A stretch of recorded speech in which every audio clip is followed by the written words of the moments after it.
Dans ce vidéo, je vous propose de redécouvrir quelques jalons importants dans la carrière de trois musiciens et compositeurs québécois et mettre en lumière leur rapport avec la musique russe de leur époque. On a beaucoup discuté du bouillonnement social et culturel qui a agité le Québec dans les années 1960 à 1970, ce qu'on a désigné comme la Révolution tranquille. Mais il faut réaliser que des personnalités de grande envergure ont amorcé d'importants développements musicaux et artistiques au Québec dès la première moitié du 20e siècle. Donc, je vais vous parler d'une troïka de trois musiciens, compositeurs, qui comprend Alfred Laliberté, Rodolphe Mathieu et Auguste Descaries. Ce sont trois personnalités qui vont s'affirmer parmi les figures les plus significatives du milieu musical québécois dans la première moitié du 20e siècle. L'aîné des trois, Alfred Laliberté, est un musicien avec beaucoup d'entre-gens qui va établir des contacts avec de nombreux compositeurs russes comme Serge Rachmaninov, Alexandre Glazunov, mais aussi des liens particulièrement étroits avec Alexandre Scriabine et Nicolas Mettner. Il va jouer un rôle important pour la diffusion de la musique russe à Montréal, d'abord auprès de ses élèves, incluant Rodolphe Mathieu et Auguste Descaries, et aussi auprès d'un plus grand public, en défendant lui-même des œuvres russes, que ce soit en les jouant au piano, ou encore en les faisant jouer par ses élèves, et aussi il va organiser une grande tournée pour le pianiste-compositeur Nicolas Mettner. Donc notre musicien Alfred Laliberté, né en 1882. En 1900, à l'âge de 18 ans, Alfred Laliberté obtient du financement qui lui permet d'aller se perfectionner à Berlin. En sol allemand, il va prendre des leçons avec un pianiste ukrainien, Paul Lutsenko. Ce musicien va lui révéler la musique de Scriabine et de Mettner. Durant son séjour en Europe, il approfondit également sa connaissance de l'allemand, qui va lui servir dans ses activités de coach vocal pour chanteurs, et aussi il développe sa grande aisance dans la lecture de partitions à première vue. Il revient à Montréal en 1905. À ce moment, son admiration pour Scriabine le conduit à analyser la sonate numéro 4 du compositeur et de l'envoyer à Scriabine. À ce moment, Alfred Laliberté a à peine 25 ans. Et c'est l'amorce d'un contact et d'une amitié en gestation. Scriabine va lui répondre dans une lettre du 21 février 1907 « Cher ami, venez. Je ne vous dis rien de plus, sinon que c'est avec la plus grande joie que je vous appelle, car celui qui a écrit ce que vous avez écrit sur la 4e sonate comprend mon œuvre et il m'aime. Quant à notre rencontre, le mieux serait que vous veniez me trouver ici, à New York, où je compte rester encore 2 mois, sauf une absence de 10 jours au mois de mars. Si vous pouviez venir pour le 28 février, vous auriez l'occasion d'entendre ma première symphonie. » Et c'est ce que va faire Alfred Laliberté. Il va se rendre à New York, il va entendre la première symphonie de Scriabine, dirigée par le compositeur, et nouer une amitié avec celui-ci. En 1910, Scriabine retourne définitivement en Russie et il meurt dans sa terre natale en 1915. Signe de la confiance et de l'amitié de Scriabine, le compositeur avait remis à Alfred Laliberté le manuscrit du poème de l'Extase, une des plus importantes œuvres orchestrales de Scriabine, ainsi que le manuscrit de sa sonate pour piano numéro 5. L'engouement d'Alfred Laliberté pour la musique russe précède la diffusion de ce répertoire au Québec. La musique russe a commencé à être jouée en concert à Montréal, surtout après 1915. Comme montrent des travaux approfondis de la musicologue Marie-Thérèse Lefebvre, qui ont beaucoup nourri mon exposé, à partir de 1916, le chef d'orchestre Modeste Altschuler, qui dirige à New York l'orchestre russe, commence à donner des concerts à Montréal. De la même manière, le pianiste Léo Ornstein va donner des concerts d'œuvres russes extrêmement audacieuses.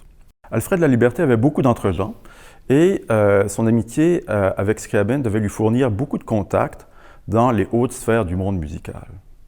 À Berlin, en 1908, Scriabine présente Alfred Laliberté à Rachmaninov, Nicolas Mettner, ainsi qu'au chef d'orchestre Koussevitzky. À son retour au Québec, Alfred Laliberté ouvre un studio d'enseignement à Montréal et un autre à New York, et il donne des conférences sur Scriabine au Québec et à New York.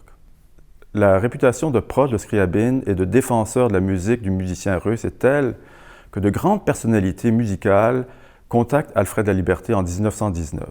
Ainsi, Edgar Varèse, un important compositeur de musique d'avant-garde, décide de diriger en concert à New York le poème de l'extase de Scriabine. Il écrit à Alfred Laliberté en février 1919 pour vérifier des informations qui se trouvent sur le manuscrit. La même année, Serge Rachmaninoff veut jouer à New York la sonate pour piano numéro 2 de Scriabine. La partition est introuvable à New York. Que fait-il? Il écrit à Alfred Laliberté. Cette lettre a été conservée dans les archives d'Alfred Laliberté. C'est une lettre du 2 janvier 1919, je vous lis des passages. Et en passant, Rachmaninoff, compositeur donc russe, qui parle russe évidemment, établi à New York, qui parle anglais, écrit en français, dans un excellent français, à Alfred Laliberté, « Cher monsieur, Monsieur votre père a eu l'amabilité de nous donner votre adresse et je m'adresse à vous pour vous demander de me rendre un grand service. J'ai essayé depuis déjà quelque temps d'obtenir la seconde sonate de Scriabine car je veux la jouer dans quelques concerts et je vois que ce n'est pas possible de l'obtenir. On m'a dit que vous, cher monsieur, jouez beaucoup les œuvres de mon ami Scriabine et auriez-vous la grande bonté de me prêter la sonate pour un petit temps? Je vous en serais vraiment très reconnaissant. » Dans sa réponse, Alfred Laliberté, il offre d'envoyer non seulement la sonate numéro 2 du compositeur russe, mais aussi des contes de Nicolas Mettner pour que Rachmaninoff puisse les jouer dans son programme. En remerciement, Rachmaninoff va envoyer à Alfred Laliberté une photo dédicacée. Par la suite, aussi, Rachmaninoff va inviter Alfred Laliberté à le visiter chez lui, à son domicile new-yorkais. Alfred Laliberté va aussi promouvoir la musique russe auprès des jeunes musiciens qui viennent le visiter ou qui viennent prendre des leçons dans son studio montréalais. C'est là qu'il va rencontrer deux autres protagonistes de notre histoire. Il s'agit de Rodolphe Mathieu, né en 1890, et Auguste Descaries, né en 1896. Dans ses souvenirs, Rodolphe Mathieu a raconté l'impression que lui a laissée sa première rencontre avec Alfred Laliberté et la visite de son studio. Il avait 18 ans au moment de cette rencontre. Il ne passait pas inaperçu, ni en public, ni dans l'intimité. Il possédait un beau timbre de voix dans son langage sévère et on se sentait subjugué au bout de quelques instants de sa personne. De magnifiques gravures couvraient les murs, un superbe piano Steinway remplissait presque la pièce à lui seul. Il s'agit du piano qui se trouve à côté de moi. Il y avait de l'atmosphère. Sur le piano, des œuvres de Scriabine en abondance. Il y avait même le manuscrit du poème de l'extase, dédicacé à Laliberté par l'auteur. J'avoue qu'il n'en fallait pas plus pour nous remplir d'admiration. C'est donc à ce moment que j'entendis pour la première fois des œuvres de Scriabine, magnifiquement exécutées d'ailleurs par Laliberté. Alfred Laliberté faisait jouer les œuvres russes par ses élèves de piano. En témoigne le programme d'un concert donné à la salle Saint-Sulpice de Montréal en mai 1920. Lors de ce concert, on a pu entendre des œuvres de Alfred Laliberté lui-même, mais sinon de Russes connus tels Nikolai Mettner, Alexandre Scriabine, Alexandre Glazunov, d'autres compositeurs plus obscurs, moins connus, Georges Catoire, Vassili Kalafati, Félix Blumenfeld ou Alexandre Goedicke, et parmi les élèves qui jouaient ce jour-là, Auguste Descaries, un élève particulièrement prometteur. Ce musicien était fils d'un homme politique connu, Joseph Adélard Descaries. Joseph Adélard Descaries a été maire de la Chine, mais par la suite va poursuivre une carrière dans le monde politique à titre de député conservateur, d'abord au gouvernement provincial, puis ensuite au gouvernement fédéral. Si on vient à son fils, Auguste, pianiste et organiste, il va jouer donc de l'orgue, d'abord comme suppléant à Alexis Contant, et ensuite le remplacer à l'église Saint-Jean-Baptiste de Montréal, une des grandes églises de Montréal. Il va entreprendre des études de droit à l'Université de Montréal, parallèlement à ses études de piano. Pour sa formation musicale, Auguste Descaries va étudier à Montréal donc le piano avec Alfred Laliberté. Il va aussi étudier les matières théoriques, d'abord avec le compositeur Rodolphe Mathieu, qui est de 5 ans son aîné, et ensuite, après le départ de Rodolphe Mathieu pour l'Europe, avec le compositeur Claude Champagne, qui lui est à peine de 4 ans son aîné. Donc deux compositeurs qui sont très proches de son âge. En 1921, donc quelques mois après le concert dont je viens de parler, Auguste Descaries remporte le prix d'Europe. C'est le prix qui va lui permettre de se rendre en France pour aller étudier et rencontrer plusieurs compositeurs russes. Auguste Descaries est admis à l'École normale de musique de Paris en 1922. Cette école a été récemment fondée, à peine quelques années auparavant, en 1919, par le pianiste et grand virtuose Alfred Cortot. Il comptait des professeurs prestigieux. On y comptait par exemple le trio formé de Alfred Cortot au piano, Jacques Thibaud au violon et Pablo Casals au violoncelle, et d'autres musiciens ou théoriciens comme Wanda Landowska, claveciniste, ou encore Nadia Boulanger. Auguste Descaries rencontre d'abord Isidore Philipp, un pianiste légendaire, qui lui conseille de prendre des leçons avec Léon Cognius, également professeur à l'École normale de musique de Paris. Celui-ci est un ancien professeur de piano au Conservatoire de Moscou et il avait accueilli Isidore Philipp à Moscou quand celui-ci avait fait une tournée de Russie. Et donc, il s'agit de la part de Isidore Philipp d'une forme de retour d'ascenseur. À partir de 1923, Auguste Descaries continue en privé ses cours de piano avec Léon Cognius. Il prend des cours de composition avec Georges Catoire, un autre compositeur russe, et poursuit l'analyse des formes musicales avec Jules Cognius et reçoit des conseils d'orchestration d'Alexandre Glazunov. Il parle de son expérience dans un article de 1924, une interview qu'il a accordée au périodique québécois La Musique. Il parle de sa formation à Paris. « J'ai de grandes ambitions de pianiste. Je suis à l'école directe de Liszt et Rubinstein, le maître de mon maître, ayant été l'élève favori du grand Liszt. Léon Cognius m'a fait comprendre où est le beau. Bach, Mozart, Beethoven, Clementi, Scarlatti, Rameau, Couperin, Mendelssohn, Chopin, Liszt. 2 pièces de Mettner, Conte et Idylle, forment le seul bagage moderne que je possède. Je fais aussi du contrepoint. L'an dernier, j'ai terminé avec ce cher et inoubliable Georges Catoire, l'harmonie. Je fis aussi l'étude des formes musicales et un peu de composition. Auguste Descaries fait aussi la connaissance du musicien français Marcel Dupré, un proche de Nicolas Mettner. Organiste, qui jouait l'intégrale de l'œuvre pour Bach de Jean-Sébastien Bach en concert et qu'il connaissait par cœur, il est professeur à l'École normale de musique de Paris, mais aussi, à partir de 1926, professeur d'orgue au Conservatoire de Paris, où il remplace Eugène Gigoux, et il s'établit en 1925 à Meudon, en banlieue parisienne.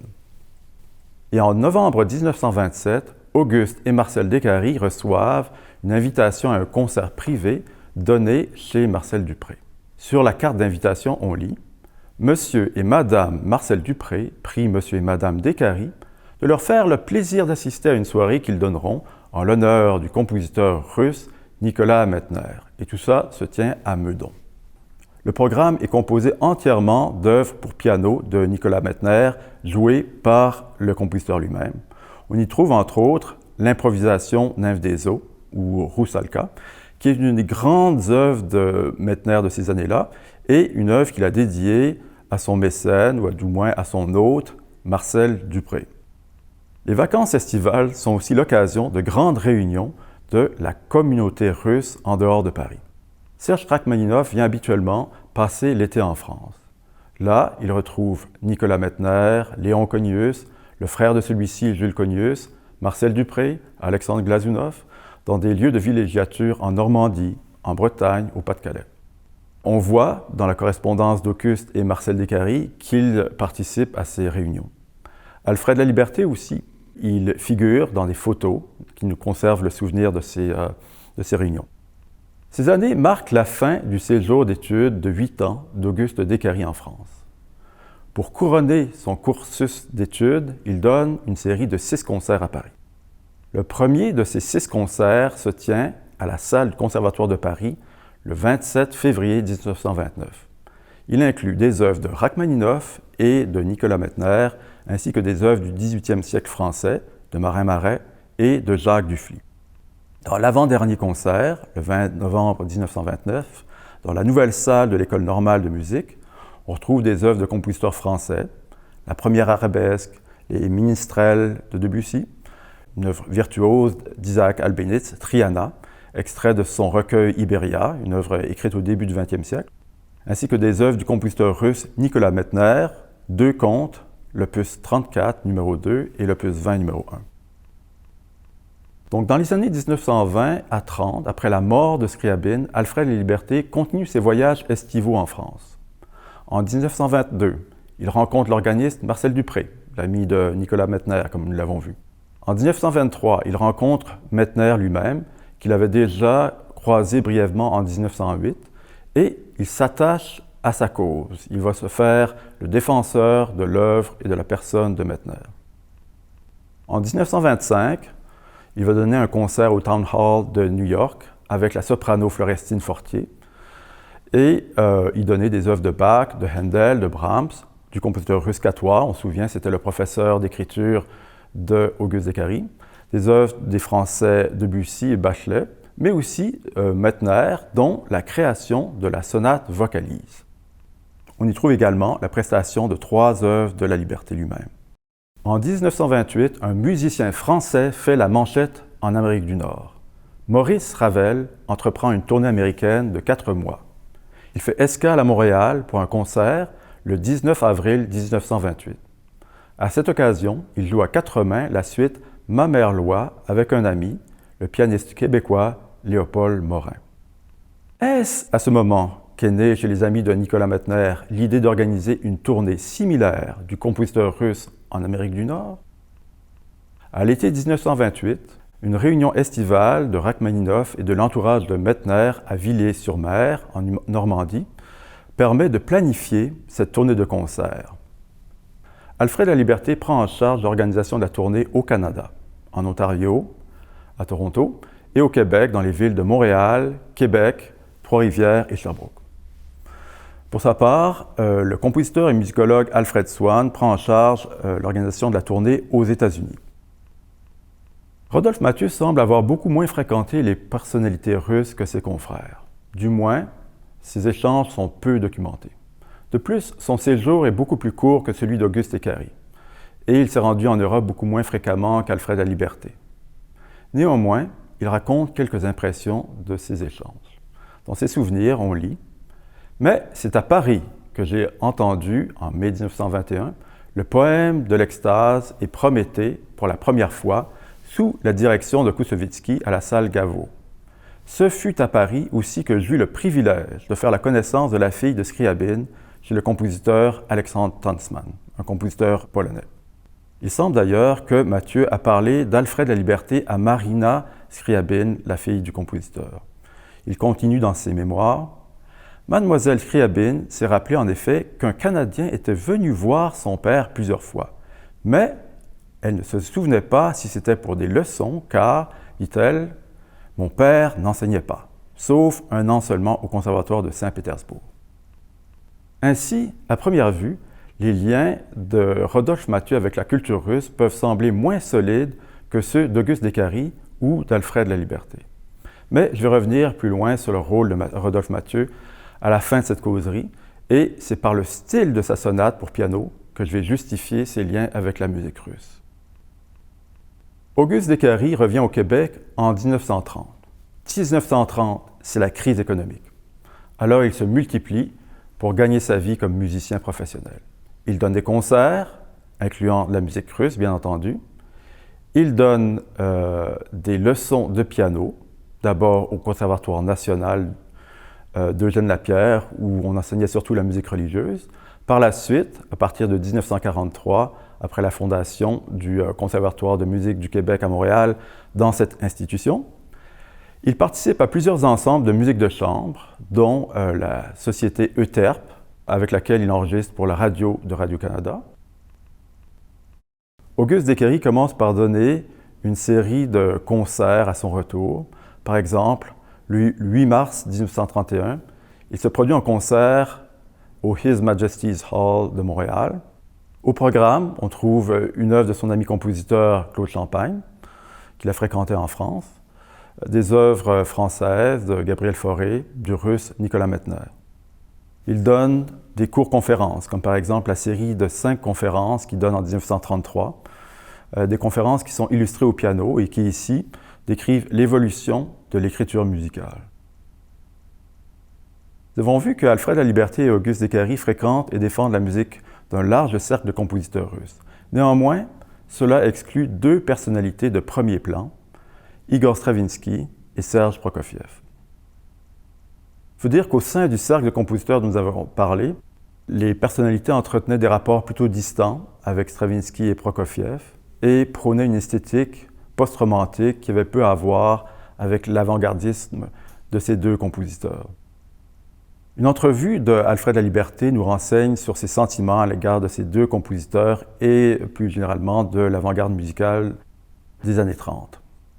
Il dit « J'ai une horreur naturelle pour les musicastres habiles à singer le génie aux yeux des sots ignares ou dénaturés, pour qui les savantes combinaisons de notes sont de la musique. Donnerais-je pour exemple les Darius Milhaud, les Schoenberg, les Stravinsky, surtout celui des dernières heures, le Prokofiev et certains farceurs du calibre d'Éric Satie et d'une série de gogos qui ont accepté celui-ci comme chef d'école. Réactionnaire et conservateur, moi? Mais il se trouve justement que depuis 25 ans, j'ai été le plus persévérant propagateur de la musique de Scriabine, cet ultra-moderne qui a su être nouveau tout en restant complètement musical. Auguste Descaries semble avoir partagé ses sentiments si on se base sur le style de ses œuvres ainsi que sur le répertoire qu'il joue en concert. Néanmoins, il s'exprime en termes beaucoup plus mesurés que son confrère. Je rappelle les propos qu'il tenait dans son entrevue de 1924 à Paris. Il disait « Léon Comenius m'a fait comprendre où est le beau. Bach, Mozart, Beethoven, Clementi, Scarlatti, Rameau, Couperin, Mendelssohn, Chopin, Liszt. » Deux pièces de Mettner, Conte et Idylle, forment le seul bagage moderne que je possède. Pour autant, Descaries n'est pas doctrinaire. Il encourage ses élèves de piano à composer. Il ne les brime pas dans la curiosité pour le répertoire d'avant-garde.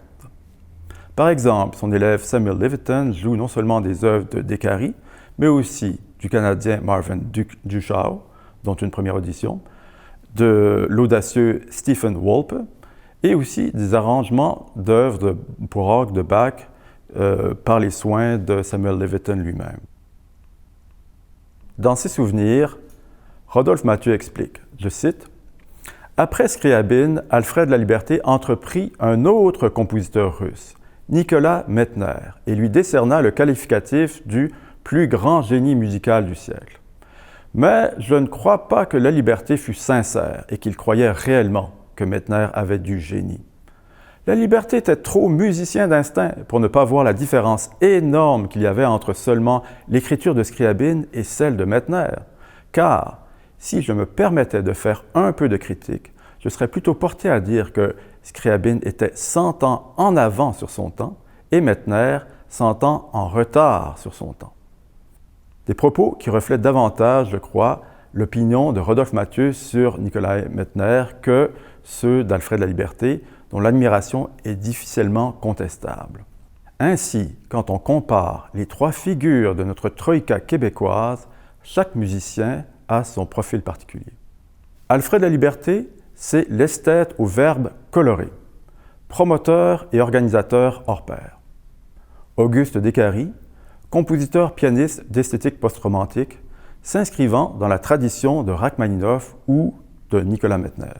Également pédagogue polyvalent, formé à l'école russe du piano, ferré autant en histoire de la musique que dans l'enseignement des matières théoriques.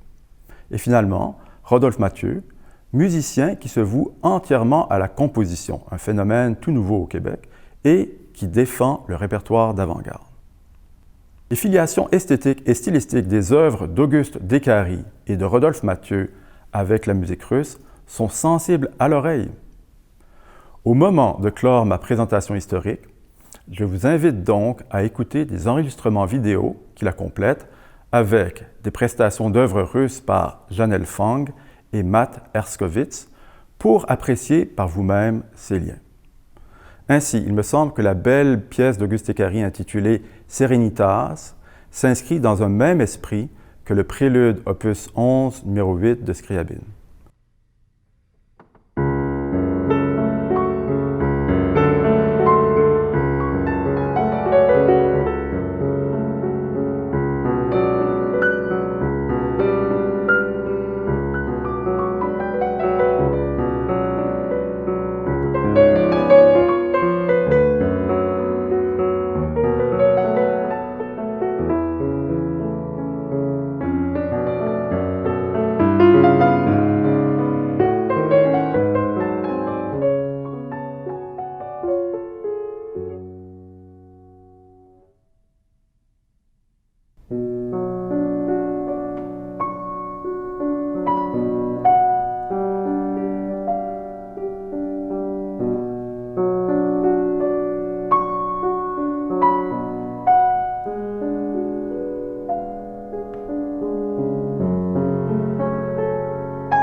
La sonate de Rodolphe Mathieu, écrite en 1927, elle, semble s'inspirer d'une veine plus expérimentale de Scriabine et aussi d'une technique spécifique du compositeur russe. On peut la décrire comme un assemblage de petits blocs qui se juxtaposent les uns aux autres. Ces blocs font parfois penser à des marches d'un escalier parce que ici, elles vont monter et plus loin, elles vont descendre. Les groupes de blocs en eux-mêmes s'assemblent et sont repris en plus grands ensembles plus tard vers le haut et vers le bas. C'est ce qu'on peut entendre dans le début du prélude opus 67 numéro 2 de Scriabine et dans le début de la sonate de Rodolphe Mathieu.